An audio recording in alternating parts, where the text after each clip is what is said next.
Good morning. I'm going to call the meeting to order.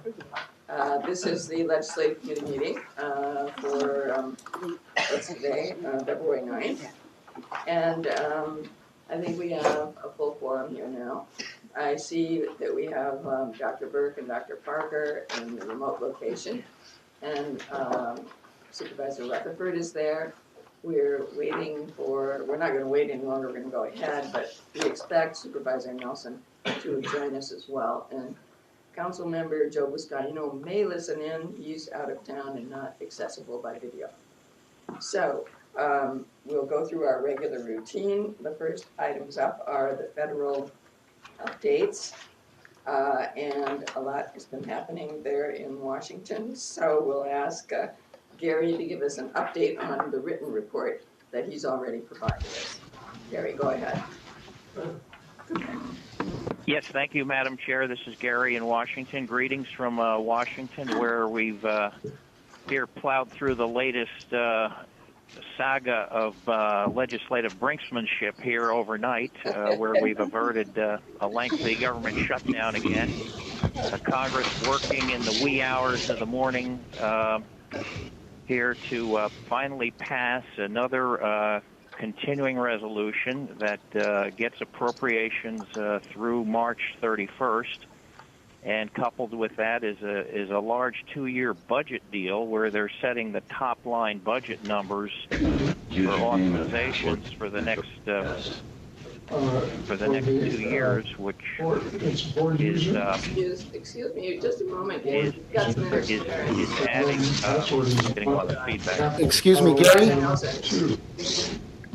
Supervisor Nelson, can you put yourself on mute, please? Thank you. And Dr. Burke, also make sure your microphone's on mute. We're getting a lot of feedback from our remote locations. Thank you. Okay, Gary, go ahead now. I think we're clear. Yeah. Okay. Thank you. So this budget deal, I guess some of my other colleagues there might get into a little more detail on it, but basically it's adding a lot more money to the top line numbers, which always is good to grease the skid. So it's increasing significantly spending or authorizations for defense and for non-defense programs. It also includes a lengthy list of tax extenders, particularly the ones we might be interested in on energy-related items, electric vehicles, biofuels, fuel cells, alternative fuels, renewables, that sort of thing. So those are included in the package as well. So we're good to go for until March 31st for the next showdown on the budget, so to speak. Quick update. I'll try to be brief today. A quick update on infrastructure.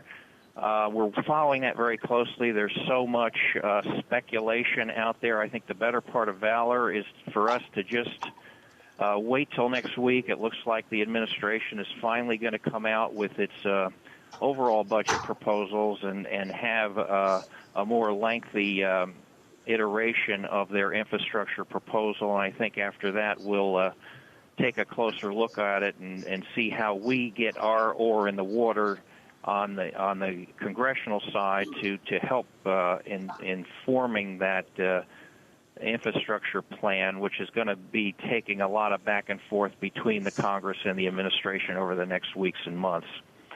Note also that the budget deal earmarks essentially $20 billion for infrastructure in the next 2 years.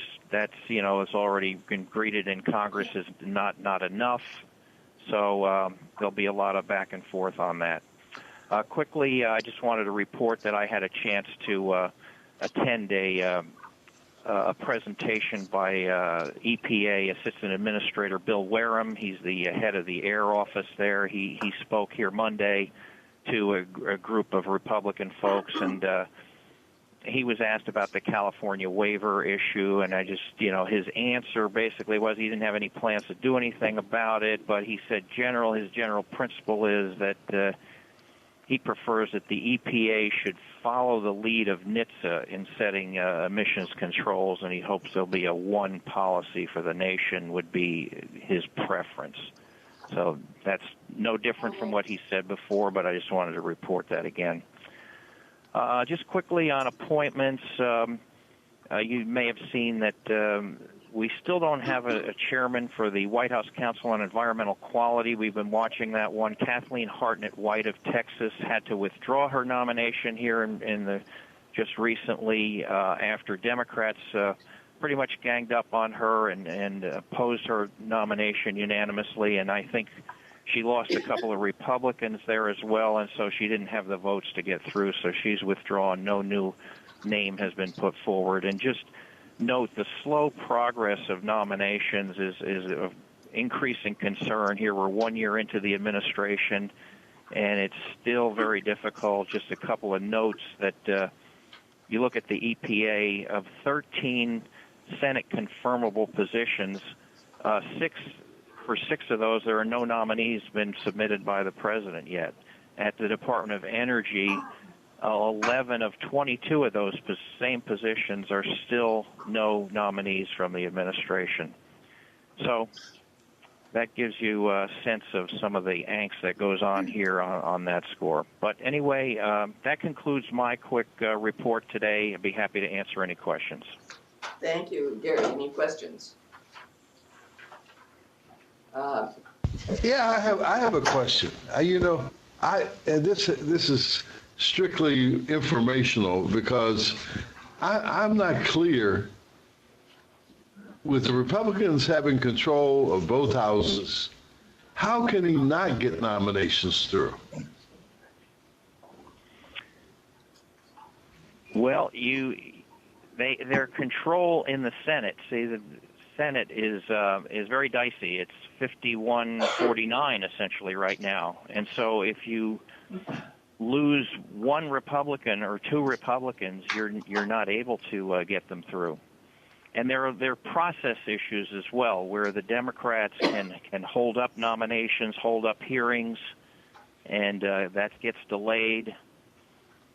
And so it's a combination of things that. How do they do that? How does a minority party? How does a minority party hold up a nomination? Hey, Gary. Well, one thing yeah. Mm-hmm. So my understanding was that unless the Senate passes special rules, any one member can hold up a nomination, unless there's a special dispensation that goes to a straight majority. But the Senate is reluctant to pass that, but they did that for some of the judicial appointments. So that's why there's so much horse trading going on with these appointments.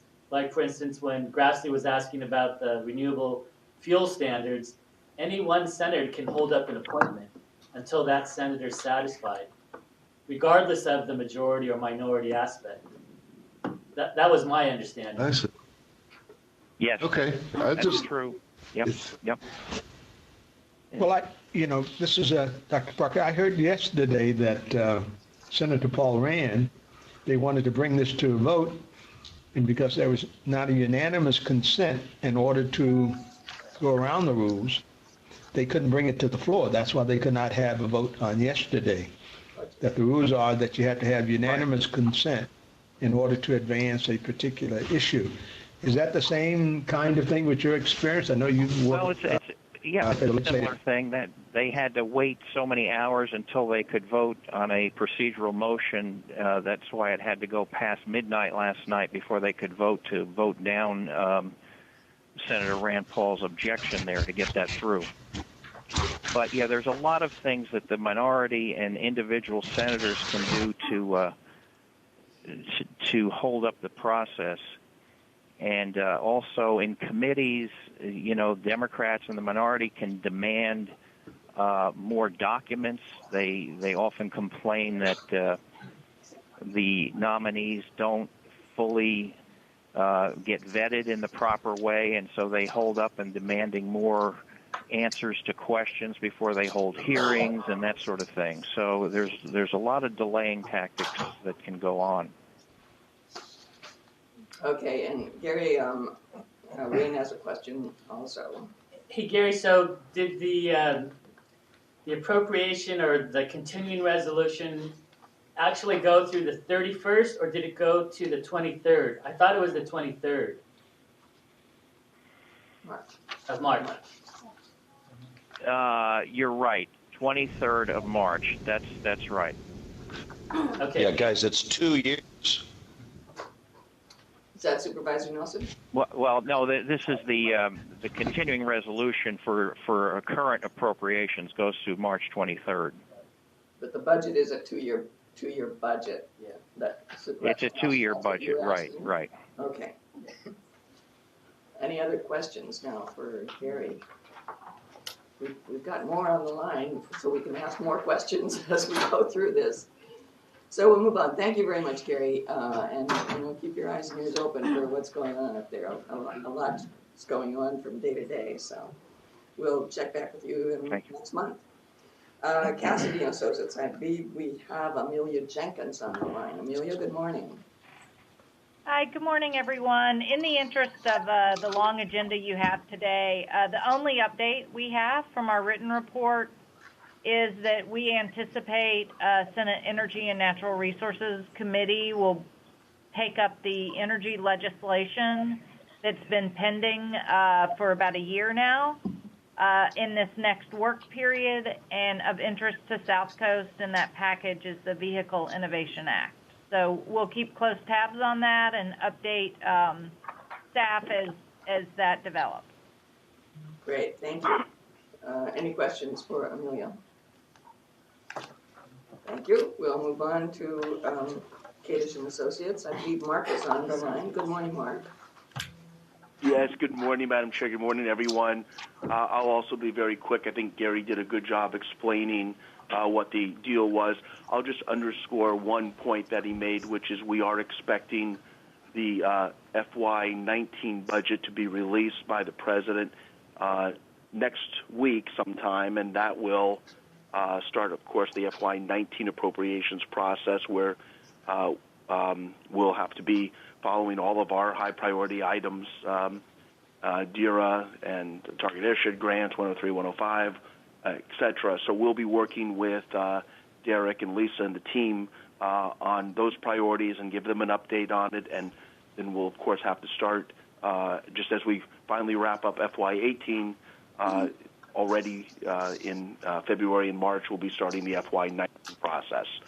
So that's where I think we are. It's going to be a very busy sprint for the next few months to start this year, I think. So that's really the only additions we have. Okay, thank you very much. Thank you. I think one thing we should talk about here is will we go back to Washington in the spring sometime to pursue any of our interests? Sure. There's probably going to be a trip back there, maybe not early spring, probably late spring. So we'll work it out with our consultants in DC to make sure it's an opportune time to be back there. Okay, good. Okay, thank you all.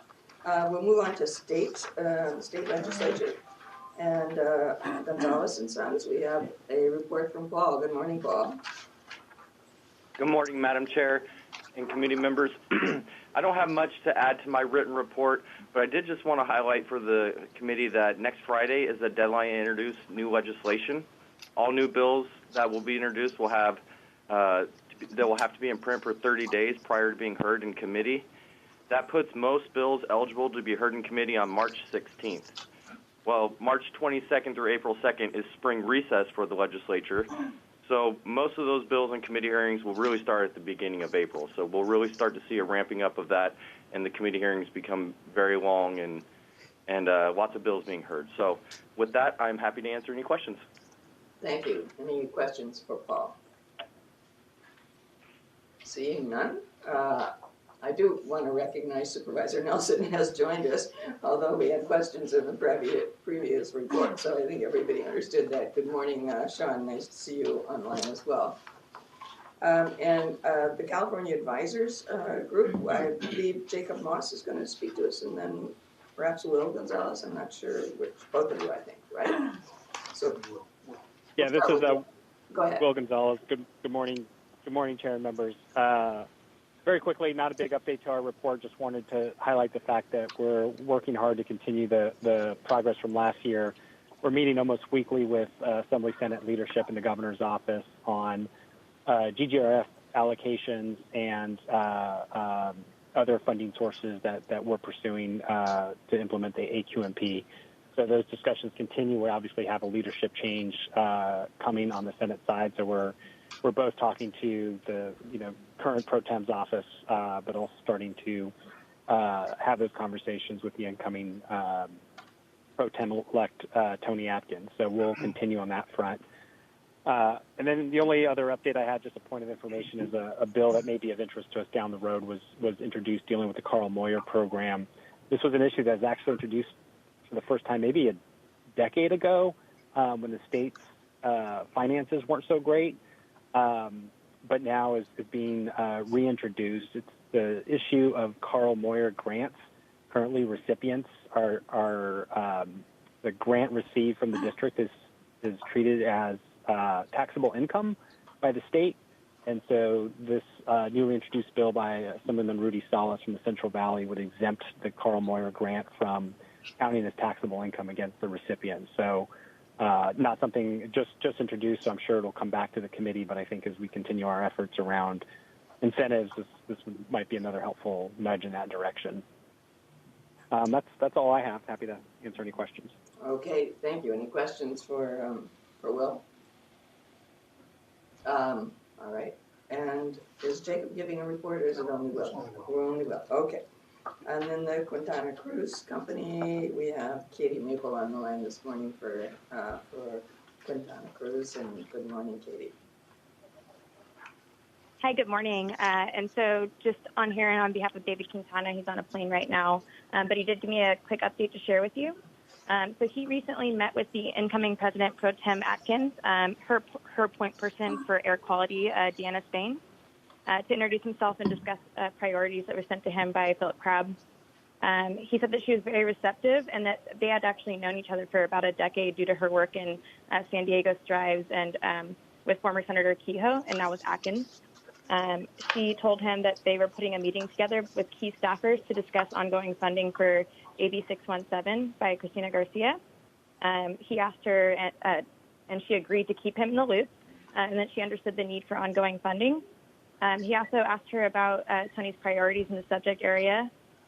She said that she's very concerned about dirty air flowing in from Orange County and up from Tijuana, and that she'd like to work on solutions.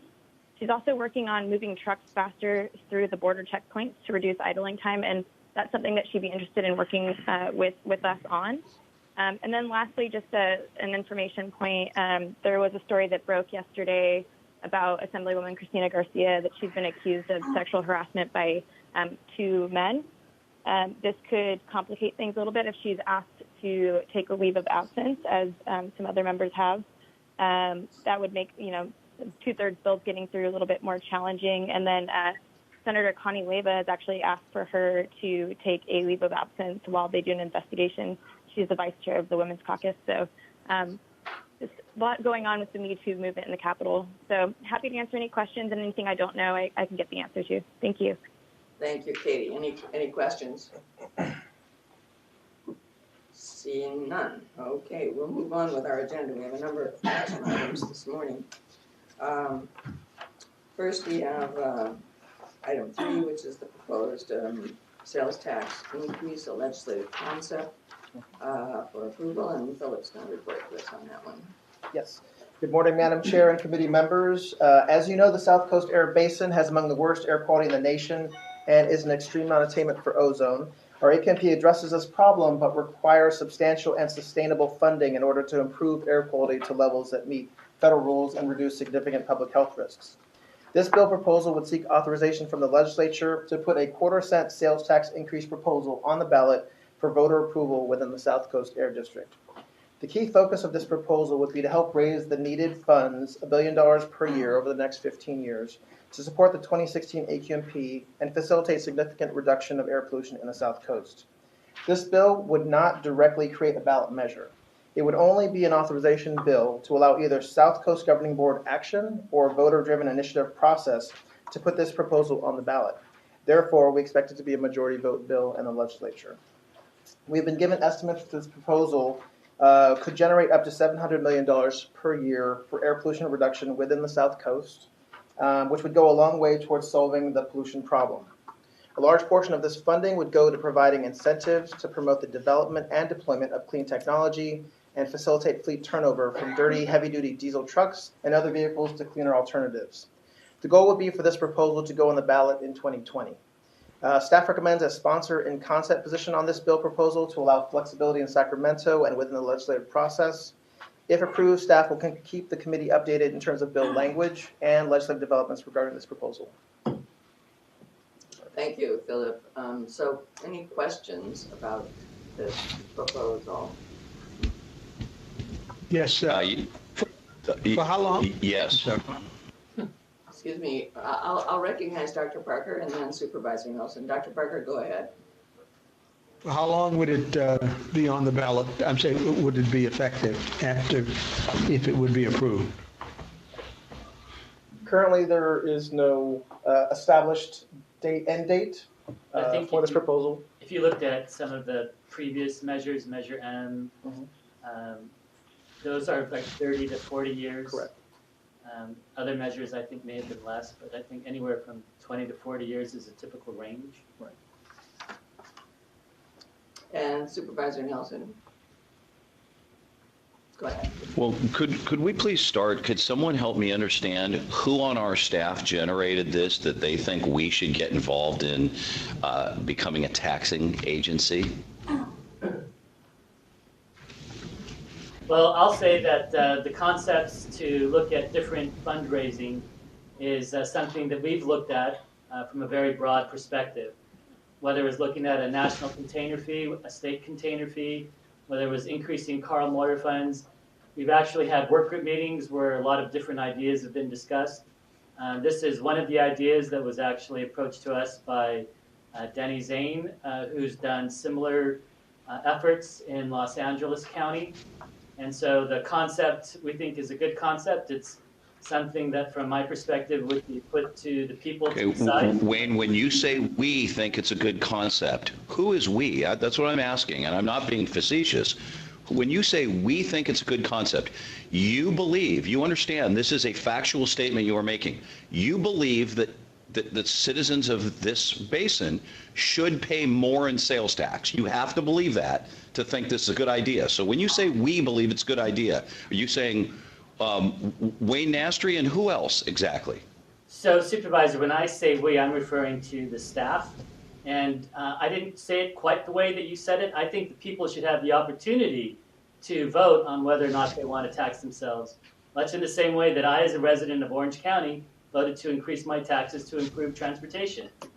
If I'm given that opportunity, which I think I have the right as a resident of Orange County, I would vote for it. But that's me. But this is really just an opportunity for people to hear that and consider it. Wait, I understand what it's an opportunity to do. I asked a very specific question for a specific reason. I have no misunderstanding of what this does or doesn't mean. But I just want to make sure that we understand what is the highest amount of sales tax we believe should be put out on any group of people. What's the max number? Because Orange County is probably not there, but my guess is LA is pretty darn close. And I'll just throw one more piece of information that is not disputed.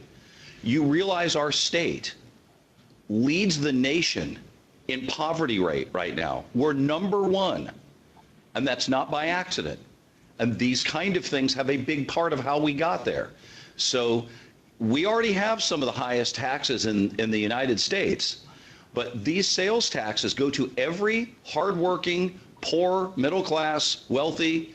So what's the max number you believe would be the limit before it's just too high, since we have opinions about this? Sure. Well, I believe Los Angeles County is close to, like what you said, that cap, which I believe is about 10. 8 plus 2, I think it's 10. 10%. And I don't know if that applies statewide, Supervisor. I don't know what Orange County's cap is, if there is even a cap, or any of the other counties within the area. So every county could be different depending on what they have passed. Mr. Nastry? Yes, Mr. Nastry? Yes, sir. let me ask Supervisor Nelson a question. When you ask him how he reaches a decision of how high sales tax should go, I have no question for him. He speaks for we, according to him. Supervisor, let me finish. What process did you use back in 2006 when you moved and supported a sales tax twice as much when you were in Fullerton? I didn't move or support that, and I didn't ask Wayne any question about him. He says he's speaking for we, and I accept that. He explained he speaks for we. Those are his words, not mine. So I accept that he says we have an opinion, and he's expressing what he thinks our opinion is. I think I have a right to understand how we base this and what we base it on. Supervisor, there has to be some limit. And Dr. Burke, I just want you to know, I understand the predicament we're in, but when our agency starts suggesting that we should put a tax on ballots in other counties, the counties can't vote for themselves, we all know darn good and well Los Angeles County by numerically could outvote its neighboring counties on anything, just sheer force of will.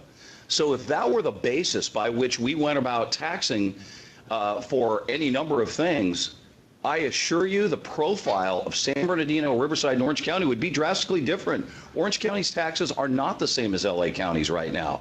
And we don't have to go into why, but I know you're well aware of what the reasons are. So you will see if we start pushing these kind of policies, the fire ring issue will be mild in comparison to Riverside, San Bernardino, and LA being told by essentially by the bigger neighbor that we're going to outvote you and impose a tax for an agency that has in many cases very fine and brilliant but non-elected officials spending that money. So we're going to pass a tax where LA votes over their neighbors. That's what we're proposing, and I just want everyone to be sensitive to what this does and doesn't mean. It's an extraordinary step for this agency to get into the tax business and not do it by county. But how do you prognosticate that Orange County won't approve it? What I prognosticate is, number one, numerically, LA County could outvote all of its neighbors, and none of them. Yeah, it could. Yeah, but didn't. That's a procedural problem in my mind. I think that's an issue. It would be like a homeowners association not related to yours taking a vote to up your dues. Right. But if the language was written so that it took more than one county to pass the initiative, then would that soothe your argument? Well, Dr. Burke, I appreciate the question. I would just suggest this. If the state assembly and the governor believe that the citizens don't pay enough taxes and they can't get their priorities together to spend it on the things that supposedly matter, then they should pass a tax, not push it down to air quality management agencies. I think that's a reasonable belief, and it puts us, you and I have seen this movie before. I don't like when our agency is pushed to the brink on philosophical issues we don't need to get into, and we drive extreme wedges between our membership. I don't think that's healthy for the agency, and it puts us all in very awkward positions against each other where we otherwise don't have major disagreements. And it's just, we're looking for that hill to die. Agree with that. I happen to absolutely agree with that. And I do think it's a lack of leadership at the gubernatorial level that puts us in this position, because he'd prefer a train rather than cure the ills of the pollution in the South Coast Air Quality Management District. But right now, I got to fight this war without a leader. So I got to do the best I can. Well, you know, I don't disagree with you, Sean. I don't disagree with you.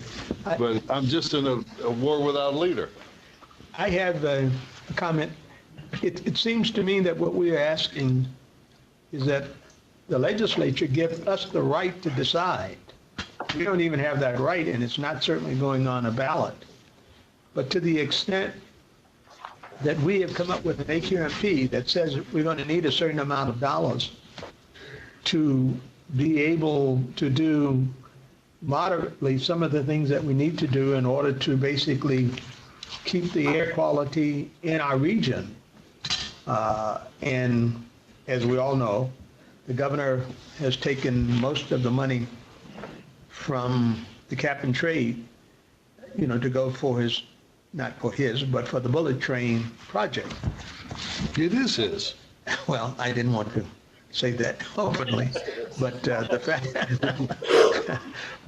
of the matter is, we don't have a whole lot of choices. We have tried to basically go to the federal government, and you can see exactly what's happening there.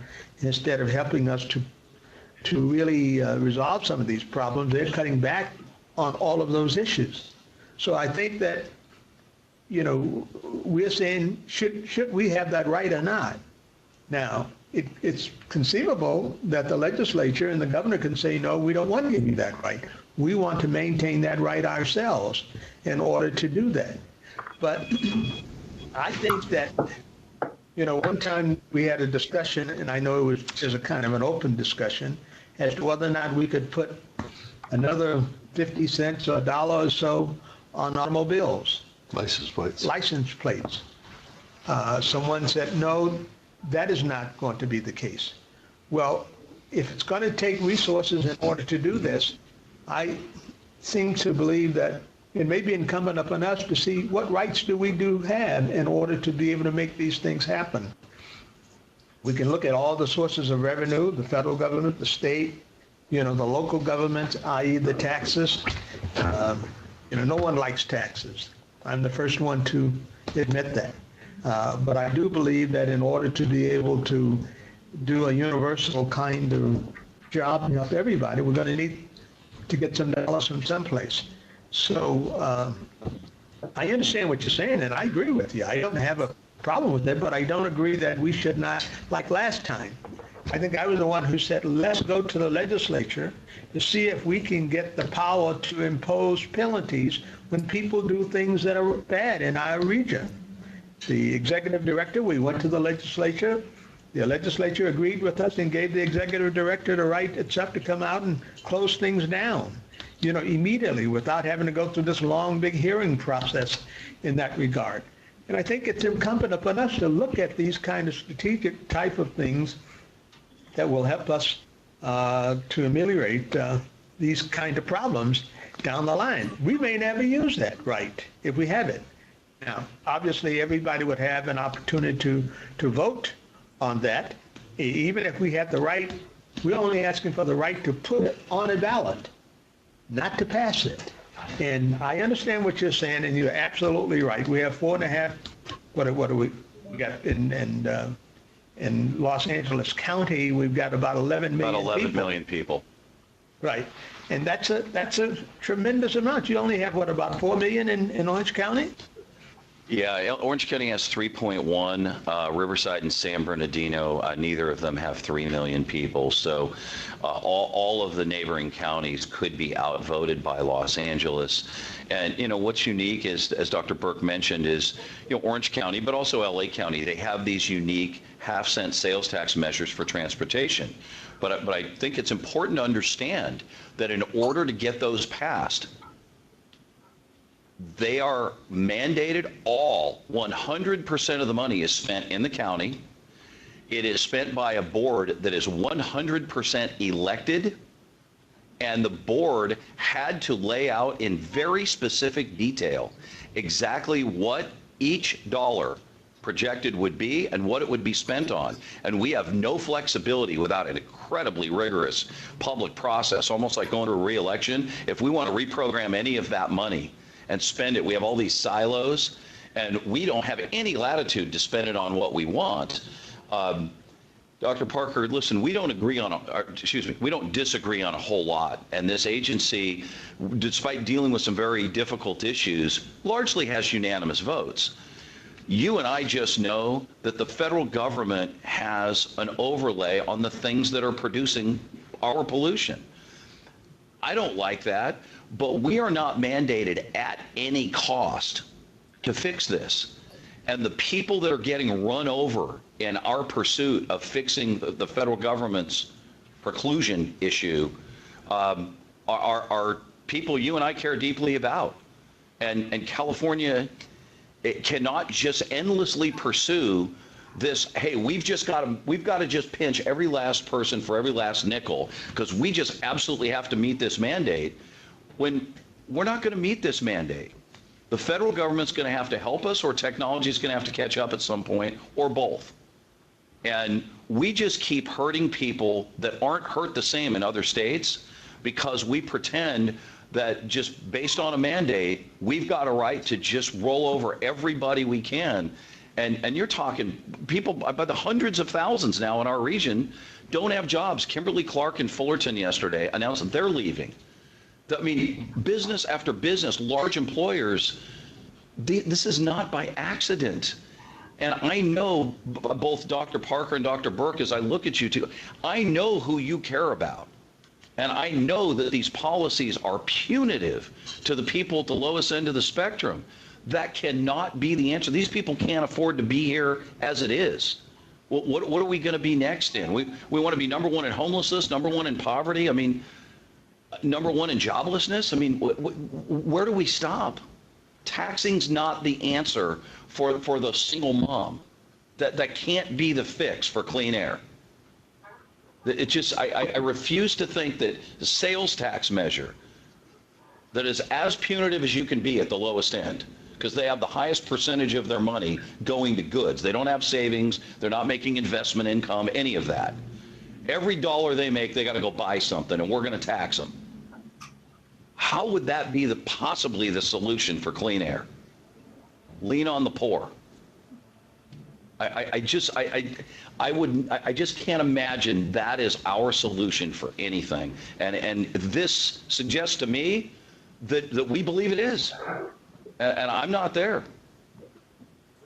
I'm not going to get in a debate about it, but let me tell you, when I go into those neighborhoods, what they pound on me about is clean air. When I go to Taste LA, when I go to all the Martin Luther King events and all the events with my daughter, everybody talks about those institutions that pollute their air. I haven't heard one time, one poor person complain to me about the cost of living. Now, maybe they do in Orange County, but where I go, that doesn't happen. And trust me, I think that I'm in impoverished communities probably more than anybody on this board. Not because I want to, but because I feel it's a necessity for me to get the pulse and to do the best I can for my people. So you're right, we care, but I'm not sure I buy into the argument that a half-cent tax increase is going to drive my people into a lower position than they already are. I'm not sure I buy that. But anyway, I've said enough. So, any more comments? Supervisor Rutherford, go ahead, please. Thank you. It's always hard to follow Sean, who makes an articulate and, I believe, correct argument. I simply wanted to add these numbers to the debate. The 6 counties that comprise the SCAG region received less than 30% of the state cap and trade funds, despite that we have 48% of the state's population and 67% of the state's disadvantaged communities. Until that ridiculous ratio is fixed, we cannot, in good conscience, support additional taxes on those folks who can least afford it. Dr. Burke, I talk to people of all income ranges, as you have said you do, and I haven't found a single one who's interested in paying more taxes. And I've been shopping this around the community this week since I saw the agenda. they laugh out loud and roll their eyes at the idea that we would ask for a tax increase for this purpose. They want clean air. They don't want to pay more taxes for it. They believe the funding is already there, as we, around these tables, know it's already there because we see the state budget. The state is being irresponsible. The federal government isn't picking up their share of the weight. I'm not going to my community and asking them to reach into their pocketbook to make up for the state and federal negligences. It's irresponsible. It's not what I was elected to do. I cannot support this. You know, I wish I could argue with you about some of your points, you know, but you have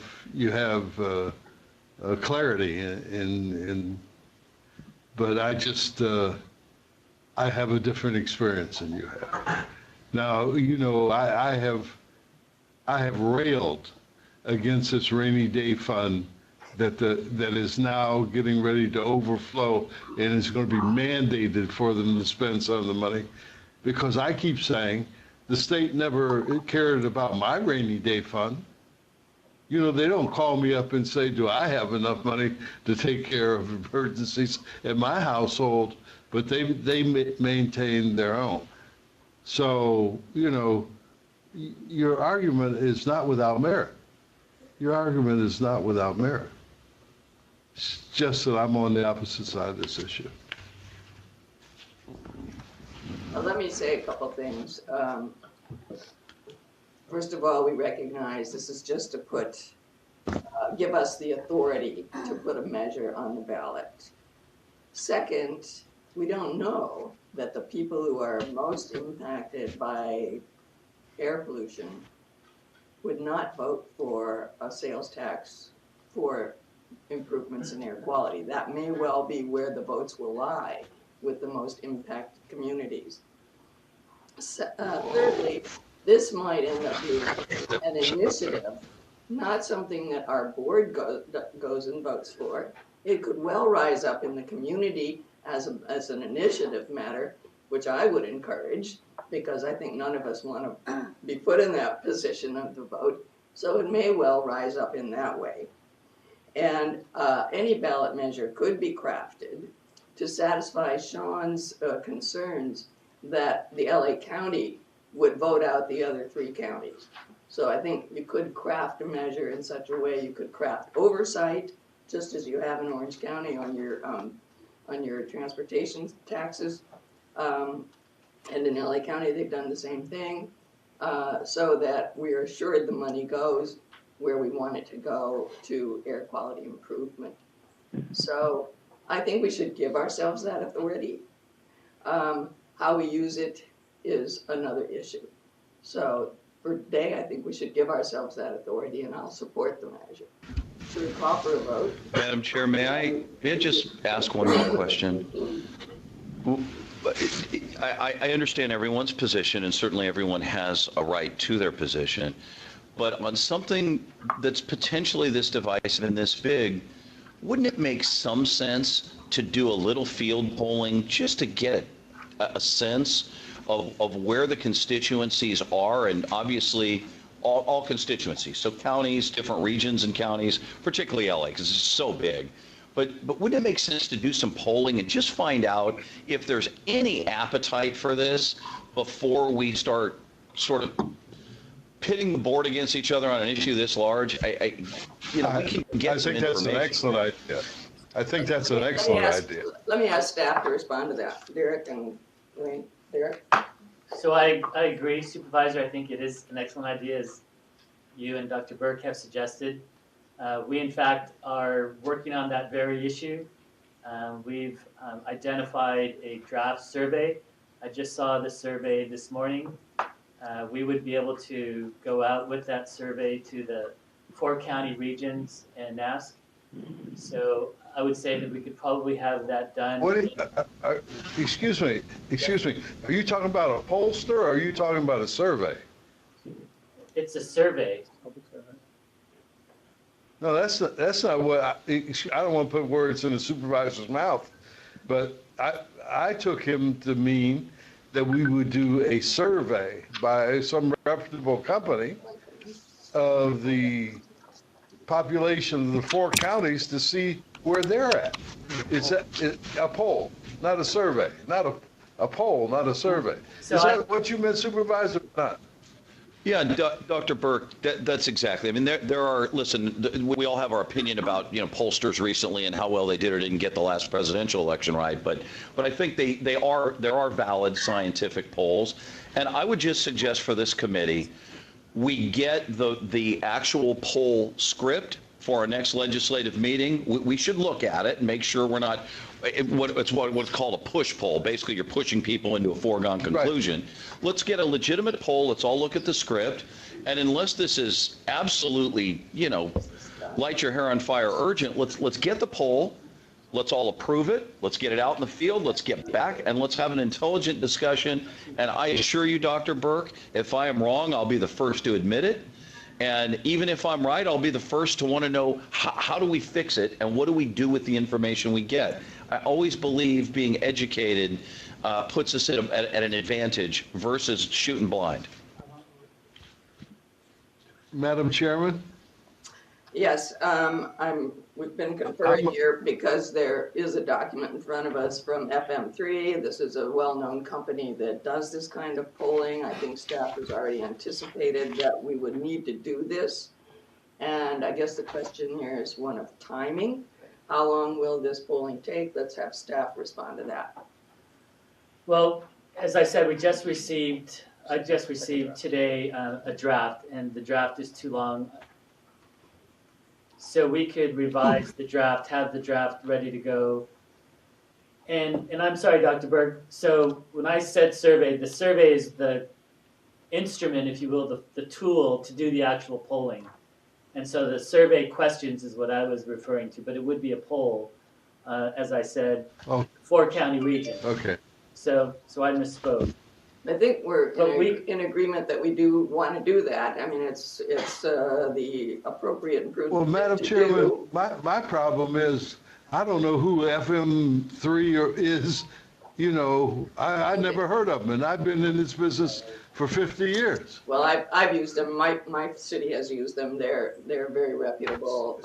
It's Fairbanks, Maslin, Mullen, and Metz and Associates. Oh, yeah. Oh, now if you said that, I know who they were. Yes, Yeah, Fairbanks. Fairbanks is one of the best. Yeah, right. Okay. Yeah, you got a good one. You got one of the best. Yeah. So, how should we proceed today? Shall we put this over? I mean, there are deadlines on. There is a deadline for staff or for the introduction of a spot bill by next Friday. So we are kind of in a crunch. What we could do is, it's a possibility, but actually do an amend of a bill, but that's not our preference because it's a little bit more difficult to do. There's no guarantee that we're going to get an author to do that. So our preference would be to allow us to go ahead and start discussing with the legislature and legislators to see if they are willing to introduce the spot bill for us. I think the other aspect is that if we move forward and if the poll survey indicates that it's not opportune time, that it's negative, that's something that we could share with the legislators. I'm sure that the legislators will ask the same question about what's the polling data. In fact, I'm sure the legislators would say, not only would you're asking us to authorize this, but what's the likelihood of something like that passing? And I think that's what the survey or poll would hope to address. So the way that it's been approached gives us the flexibility to still meet the legislative deadlines, still provides the information that's necessary in order to have this move forward, and still provides the opportunity to withdraw it at any time. Exactly. So I think that sounds like a reasonable approach. It gives us some flexibility on moving forward, but flexibility to pull it back. If we don't have the results of the survey, we'll just drop it. I mean, that isn't good for our district or for the legislator that's going to carry the piece. So, Madam Chairman, I'm going to support this, but I got to be honest about it. I don't like being put in a position where you tell me that next Friday is the deadline, because if I was doing this in the most optimum way, I'd get the polling questions. You say you have them now. I'd review those questions, and then I'd put the poll in the field. I'd get the information back from the poll, and then I would make that determination on whether I would go forward. Why would I? It's like Supervisor Nelson was saying. Why would I go introduce a spot bill that's going to cause all kind of consternation among, forget the board members, because the board members, we all know each other and we know what's going on. But let me tell you, once you introduce that spot bill in the Assembly or the Senate, then it's going to cause all kind of other institutions to get involved, and you don't even have the information that's necessary to know if you really want to do it. That's just not the way to do business. I think we agree with you. we're Madam Chair. Discussions here. We think we'll not approve it today. We'll go for a gut and amend. We'll do the surveys and polling first, and then we'll see where they are. We'll get the survey out to all the board members, and they can comment on the survey, and we'll move forward. I think for each county needs to be looking at that carefully to see what that survey says and how they think those questions would reach their constituents. I think Madam Chair, I appreciate that, and I just would like to say, in keeping with sort of Dr. Burke's focus there, that there is one other step missing. I don't know. I don't pretend to speak for our other board members, but I have a sneaking suspicion that even the board doesn't know what we're resolving here.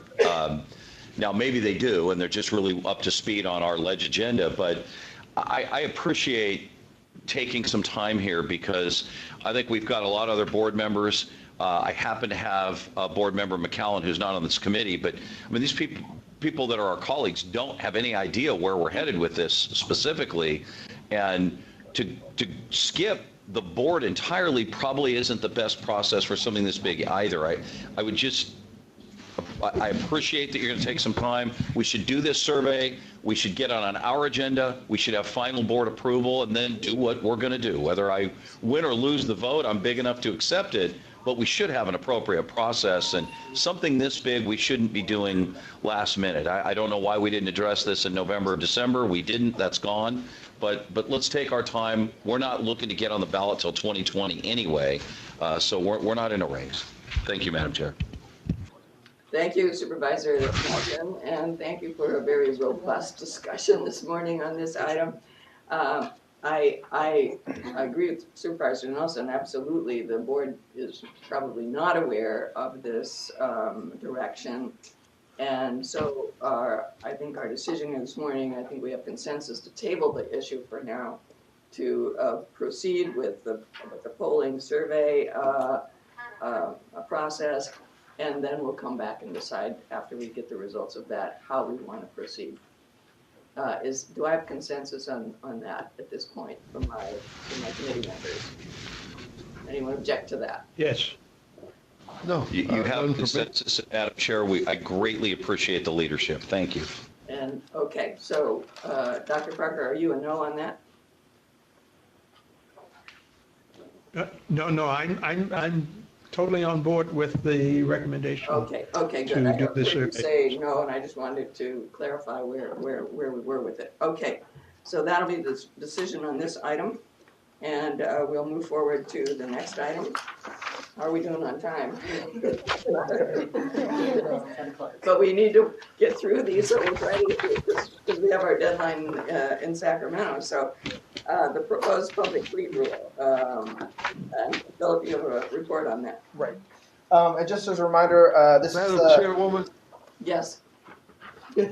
I don't want to be like the guy, who's always picking a fight here. But before we leave item number 3, I'm not clear on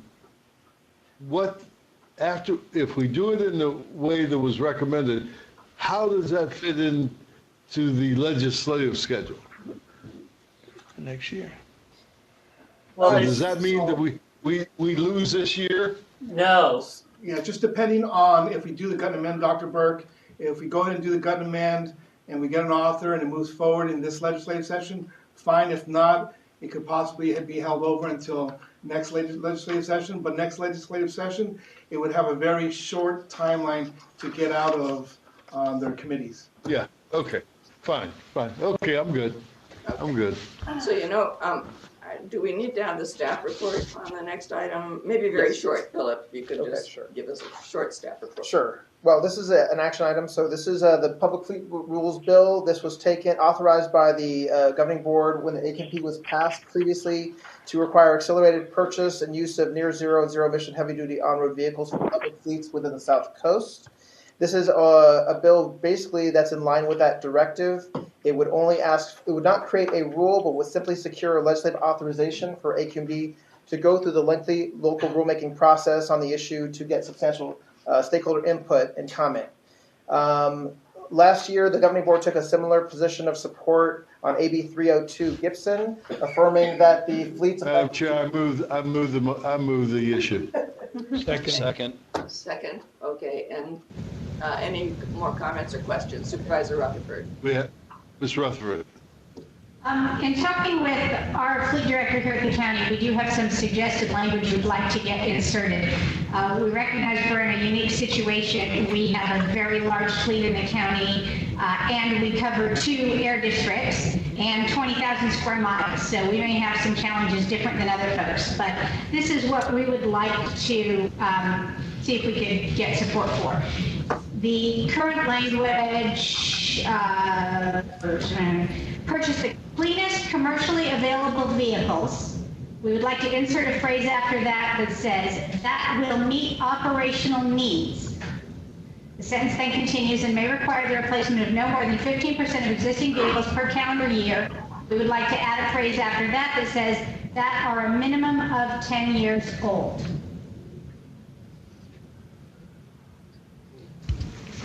Without those, we're looking at our county alone having to purchase over 525 vehicles per year, which we think is a little onerous.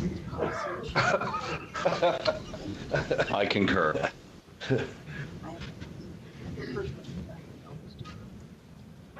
With that objection of the amendment?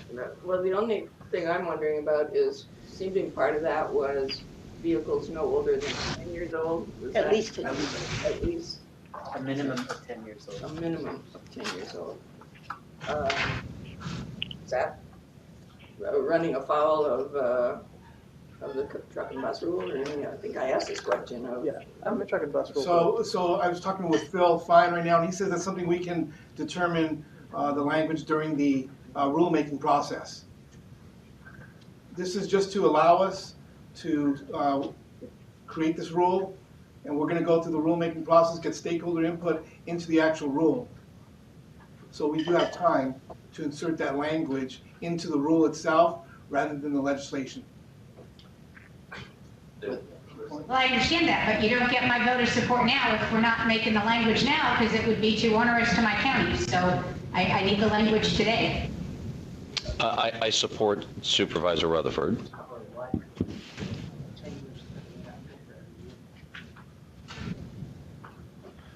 You want to speak up, Matt? Okay, I'm gonna recognize Matt Miyasato, who is our mobile source guy.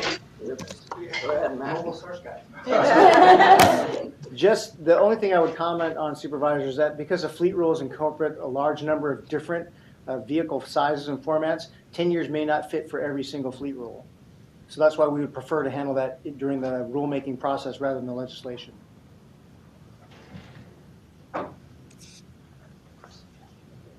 Well, my fleet director who handles those kind of different fleets says this is the language that works for our fleet, and I suspect we have one of the larger fleets around. So if it works for him and our fleet, I have trouble thinking it won't fit for other fleets.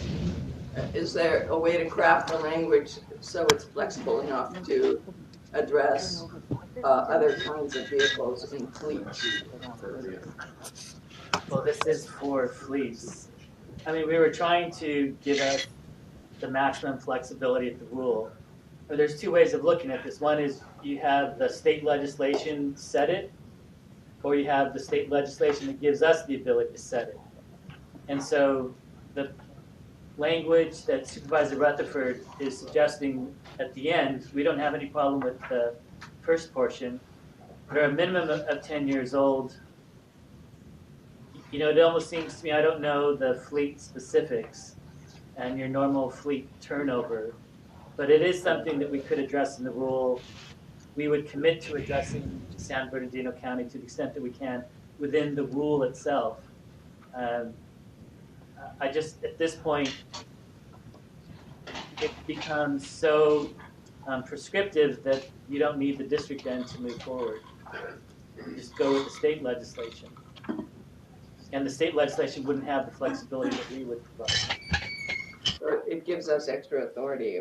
The legislation would give us extra authority over the public fleets. Can you put in the rule that in order to set aside up to, but not, up to, but not excluded or including, you know, the 10-year limit, you know, something of that nature that would basically give her the answer that she wants, but also leave the flexibility for us to do something different if we determine that that's essential on a case-by-case basis.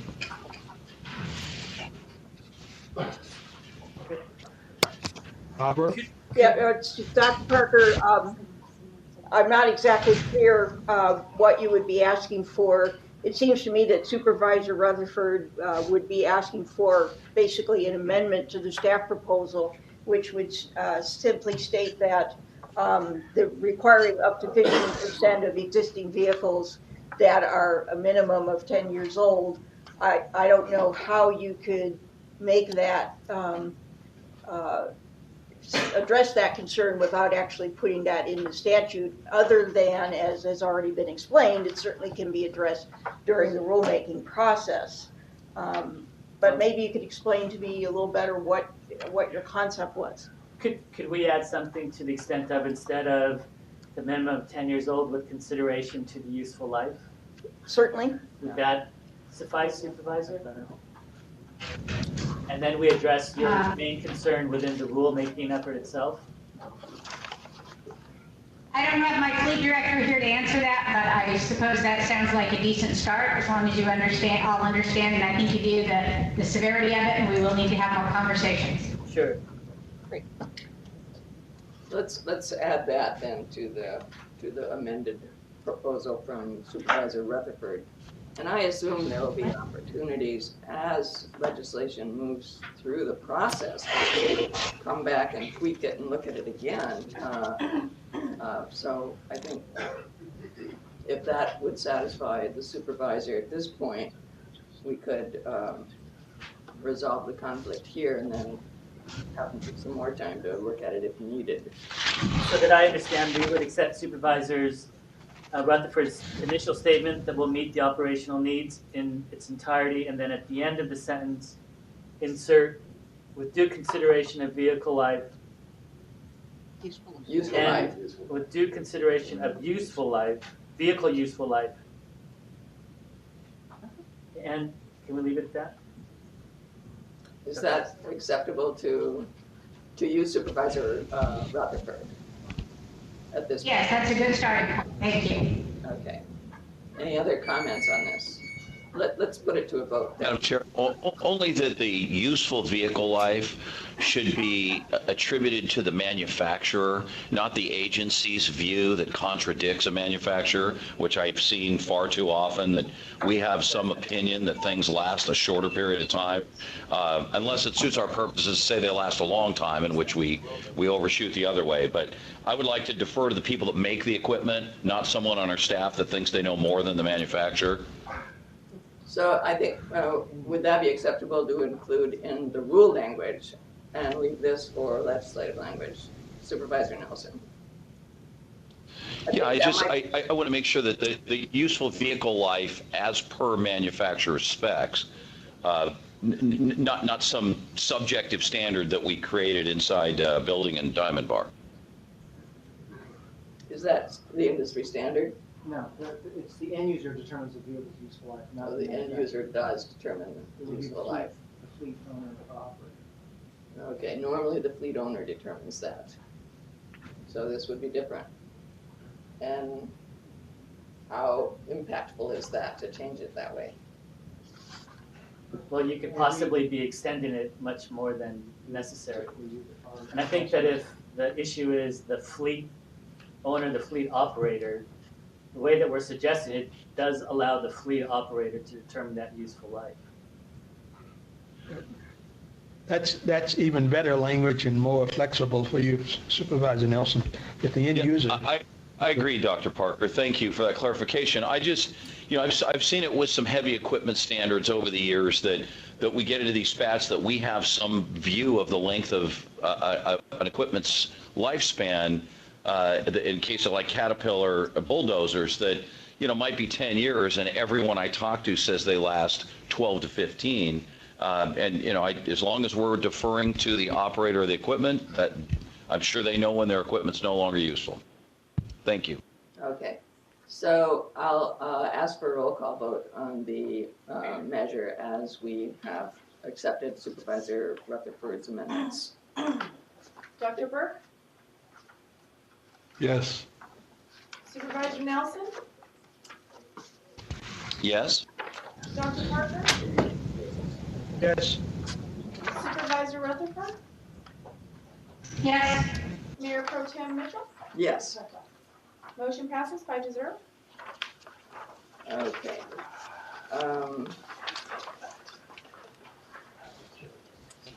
Is there, because we're running late, do we want to skip one of these? Skip this amendments to our legislative goals? Can we skip number 5 and go straight to number 6, because that's legislation? We're gonna, I'm chair's prerogative to skip number 5. Those were the amendments that Dr. Liu wanted to our agenda, to our objectives. I think we can come back to that later. And let's go to item number 6, which is the proposed changes to public notice requirements. And we have a short report from Monica Kim. Yes, good morning, Madam Chair and committee members. As you may recall, this committee last month approved a legislative proposal regarding the modernization of current public notice requirements for South Coast. Staff has prepared legislative language. Amendments to 3 different code sections are included in the packet. Staff recommends your approval on this item. Thank you. Any discussion, any questions? This is pretty common, I think, among most agencies. We're a little behind the times, I think. So I'm looking for a motion for approval. I'll move the So item. moved. Okay, we've got a motion, we've got Dr. Parker, second by Supervisor Nelson, and then we have the roll call, please. Dr. Burke? Yes. Supervisor Nelson? Yes? Dr. Parker? Yes. Supervisor Rutherford? Yes. Mayor Pro Tem Mitchell? Yes, Motion passes 5-0. thank you. So is there any other business to come before the committee this morning? Seeing none. Is there any public comment?